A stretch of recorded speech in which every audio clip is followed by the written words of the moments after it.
Chris, Eric Oswald. I'm Brock. Nick, Avila. This is Project Bear Arms. Alright, so Project Bear Arms is basically a exoskeleton for your arm. So yeah, we like robots. It's for various things like heavy lifting and rock'em sock'em humans. Yeah, and I don't think an open source exoskeleton arm actually exists. One that's cheap and not made by a company that costs thousands of dollars. So why not? We can talk about this. Okay, so originally we were trying to use a real-time microcontroller for this because everything is going to need to be like instantaneous. So we were trying something in the C2000 family by Texas Instruments, and basically we couldn't get it working because we spent 2 weeks trying to get it working. Roth and I just like went at it, and there's no support on their websites. It's like not very usable, and if you don't have the experience, you're not going to figure it out very quickly. So we decided to use an Arduino and see how shitty that would be. Okay, so that's just the basic control system. Right now we're using an actuator for the arm. So that's just the Arduino hooked up with the H-bridge. It's nothing really impressive. The H-bridge is going to be custom because that one currently can't handle the current load for the actuators. So the mechanics of it aren't really too complicated. Like I said, we kind of moved to a linear actuator right now. We tried a stepper motor, could use a servo motor, but different problems. The actuator is a little slow, but something we can work around. If you think about it, I mean, if your arm's like a foot long here, so if you want to lift something that's like 100 pounds, that's like 100 foot-pounds of torque, which is like getting upwards of what your car produces. So it's a good amount of force going on. Also just want a lightweight structure, and the center of mass is like, we want to keep the mass like on the shoulder maybe, like put the motor up there and have some belt system or something, so that, just to make it more preferably a backpack system. Yeah. That'd be nice to keep everything packaged like that. So the first prototype was just a test to see if the stepper motor would work. It did not. So go to the next prototype, which is a lot more interesting. So Yeah. So Jarrell, our good friend Jarrell, lent us his exoskeleton leg. That's not really an exoskeleton leg because it can break your leg if you wore it. Joint. So this joint over here and all these parts, we basically stole from him to basically get a prototype to see how well this actuator would actually work and how much power it has. We have a demo. Oh no, where'd you go? Come back, VLC. Oh, I got this. It's trying really hard. Oh, you changed that.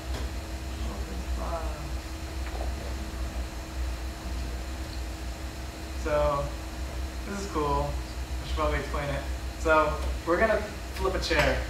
End of explanation.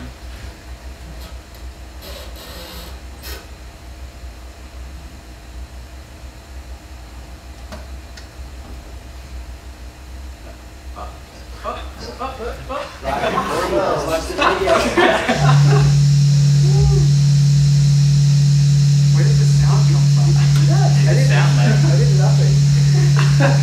Dude, what did you do? Dude, there are ghosts in this room. You don't even have your sound plugged in. Oh, alright, I tagged it with my leg. So let's see that again, because it was exciting. Yeah, so this one's just a chair. We tested on a couch and lifted a couch with both of us on it. So.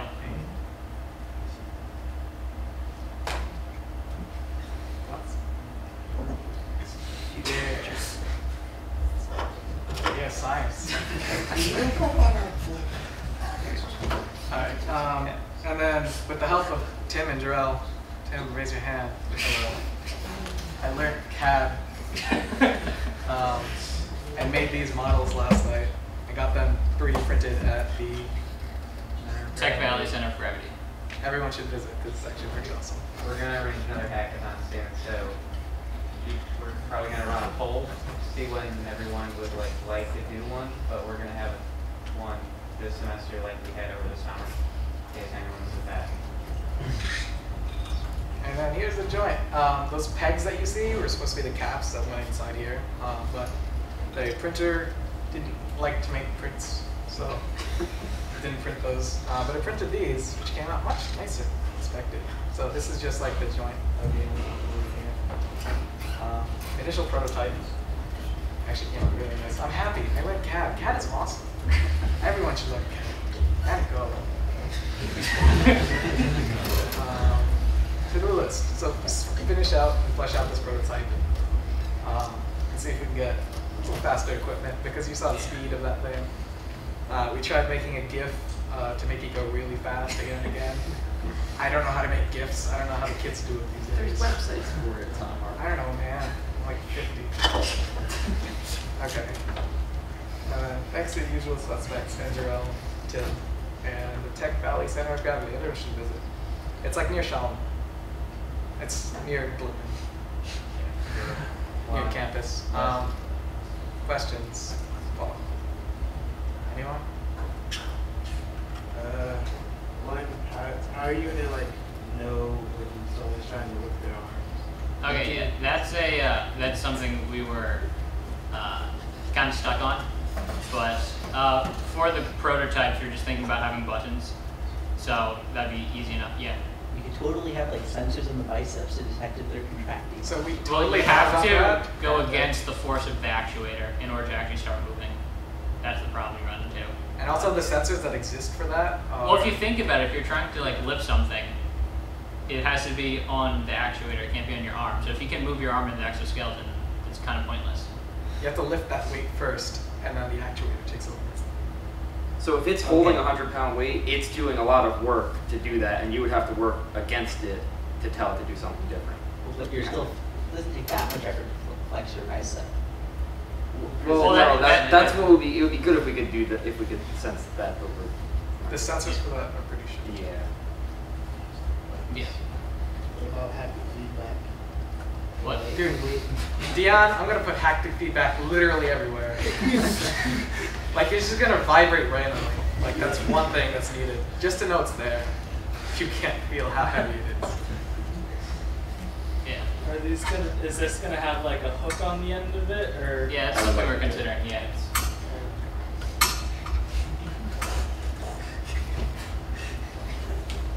Two questions. One, for next Saturday, can you like demo this in AOC 217 I suppose. Yeah, sure. Yeah. for the open house? Yeah. That's really cool. There's probably all sorts of stuff up there you can flip over. We really wanted to flip a table. You don't know how bad they are. Well, there's tables that are attached to the floor. It's like you have to get the right height. That'd be really cool. Oh yeah, Yeah. we can do that. That actuator is really strong. Cool. The second question, actually there's three questions. How much does this thing weigh? That's 70 pounds? So that's just like for using the actuator. That's extremely heavy one use. The one, maybe not 70, probably. The actuators that we have are about, the one that was in that video was about 20 pounds. That was like Yeah, and then it was probably like another 15, 20 pounds of steel, which we want to change. That's not what Like we want for immediately? the real thing. Yeah, so the final product we're hoping for around 20 pounds. And again, most of it'll be on your back or Yeah, on your shoulder. so it's not gonna, the actual like motors or actuators, whatever you're using, wouldn't be mounted on your arm. It would be some kind of chain system, belt system. Yeah. What are you planning to use as the material for exoskeleton if you're not using steel? Aluminum. Aluminum would be fine. I mean, the steel we were using was solid steel, so like even if we still have to use steel, we could just get like hollow chromality, something like that. Yeah. Maybe the last question. Barath, you've been up there for 4 presentations in a row. Yeah. Is that the record? Yeah. Yes. We would have someone. Yes.